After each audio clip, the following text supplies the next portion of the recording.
I finally get an opportunity to interview one of my favorite authors, Paul Downs. And if you have not read Boss's Life, or actually I call it Boss Life, but Boss Life, Surviving My Own Small Business, you need to read it. When I first started reading the book, I actually had to Google him because I'm like, is this really a real business owner writing a business book about being in business and the frustrations of owning a small business? And he's the real deal. I sent him a message on LinkedIn. I was like, oh my God, actually, I sent my goose. I found you. Please accept my friend request. And he was so kind. I was like, hey, Montina, yeah, no problem. Paul, thank you so much for agreeing to do this interview with me. Your book by far has been the best business book I've ever read because it's really told from a business perspective. There are a lot of business books out there that are phenomenal books, but they're not told from a small business perspective. When you're running a Fortune 500 billion company, it feels a little different being a CEO of that company versus being a small business owner when literally every single day matters in your business. So I really wanted to interview you after I saw a post because I follow you. I stalk you everywhere on LinkedIn and Facebook and saw that you all were actually taking some time to shut down a little bit because of COVID-19. Right now, this is March 25th, 2020, or it's actually March 26th, 2020, and we're dealing with unprecedented times. We have the coronavirus. We have people that are unemployed. We have small business owners that are doing their best to hold on in their businesses and to their employees. And people, Paul, they're exasperated. They don't know what else to do. So that's why I wanted to have the conversation with you because you've already kind of gone through this a little bit in your business. So what advice would you have for small business owners right now that really right now feel like they need to close their doors? Okay. The first thing is, just to give you a bit of background on the book, because it is very kind of you to gush at it like that. I am just a regular small business owner. I own a custom furniture manufacturing company. Been in business for 34 years.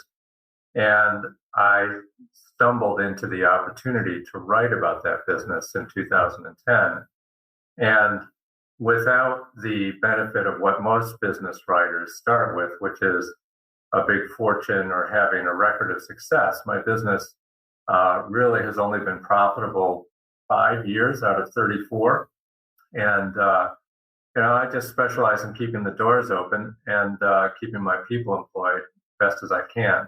So the book is a chronicle of a bad year, 2012. And it's the book that I always wanted to read about small businesses because when you read ordinary business journalism, it's I'm so rich, I'm so smart, you do this, you're going to be a zillionaire, on your way to the next Google, blah, blah, blah, blah, blah. And that just is not relevant to my life. And but everybody has trouble running a small business, particularly at the startup phase, because it's just hard. And so the first thing I want to say to everybody who's out there right now, feeling bad about the situation is let's put some perspective on it. There are three ways that you can either succeed or fail in business. And the three forces working on you are, first of all, there's just the vast forces of the economy in the world and whatever is happening, and that can be a headwind or that can be a tailwind to you. And then the second thing is just luck. You can have good luck or bad luck. Something like a car accident that takes out a key employee or someone in your family or, things just fall out of the sky. They can help you, they can hurt you. And then the last thing are the decisions you make and the things you do. And that's what we can actually control. And most small business owners, I think, tend to overestimate the effect of the decisions they make and the things they can do and underestimate the power of the vast forces and luck. And if this doesn't convince you that, this moment is the perfect illustration of both vast forces and luck. Who would have thought this silly virus would pop up in some bat market in China, and then a month later it shut down the whole world. And right. So you're doing what you can for your own business, for your own family, for your own employees, and you're stuck in it. But you're really just being swept along in something that is way, way bigger than you. Now, the decisions you've made and the luck you've had leading up to this can put you into a stronger or weaker position to ride it out. And then decisions you may have made a long time ago, like what business to be in, can have a huge effect. I'm pretty confident that we're going to come out of this, but my sister owns a restaurant in Boston, and she's not at all confident that she's going to come out of it. She had to close down pretty early, and she was telling me, I don't think we're ever going to be able to open up again. Now, vast forces are going to be at work to help us too, and this is very different from the 2008 recession. I've just been listening to people describing what came out of Washington, and it's basically a gigantic waterfall of cash that's aimed at Main Street businesses. So there is help on the way, and I think that that's something to be encouraged about. I don't know if that's an answer to your question, but do you have any reaction to that? I do. I think it's a high-level overview of what people need to understand about your book and about you, that you've been through this. And even saying you've been profitable 5 out of 34 years says a lot about small businesses that are doing their best to just stay afloat right now. Because one of the things, after I read your book, even within my own company, we had to pivot. We found that we were in an industry that for us, we weren't getting new business from. And I was getting nervous. I had all these employees. I had office locations. And one of the things you said in your book was a small business lives or dies on cash. It's the fuel that pays the rent, buys the materials, funds the ads, and makes the payroll. We were running out of cash.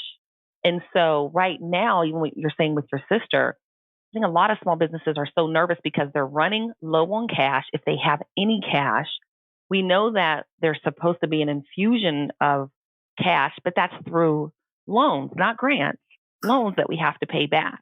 Well, and so I think that. Can I address that? Because yes, I sat in on a number of conference calls. So I'm a Vistage member, which is a CEO's group, and yes. we got one of the members somehow had access to the text of the bill that prior to being passed yesterday. Now, keep in mind, this is somebody reporting the text of a bill before it had passed, so it may all change. But the mechanism they built into this bill is that basically business owners will be able to borrow up to 2.5 times the monthly payroll, and is it weekly? Yeah, 2.5 times the monthly payroll plus expenses required to put your employees at work. You hire them back, and if you can keep them on payroll for some amount of time, that is not specified yet, then the loan converts into a grant. All right? That's great. Yeah, that is really great. And wow.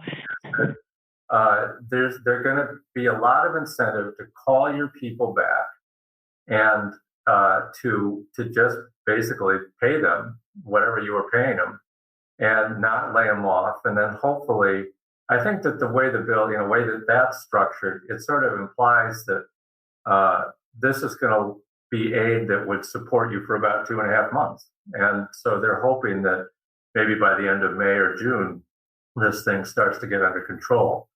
Now, the other thing that was interesting to me was the mechanism by which the money would be dispersed. So I don't know whether you've ever gone to your bank and tried to get a line of credit or gone to the SBA and tried to get a loan, but yes. The process, as I've experienced it, is, let's just say, a painful probe of your finances, and a lot of paper and a lot of, we need one more thing, and I need one more assurance, and you got to put up your house and all this. As it was described to me, this package is a loan that can be dispersed by basically any institution that has money on hand.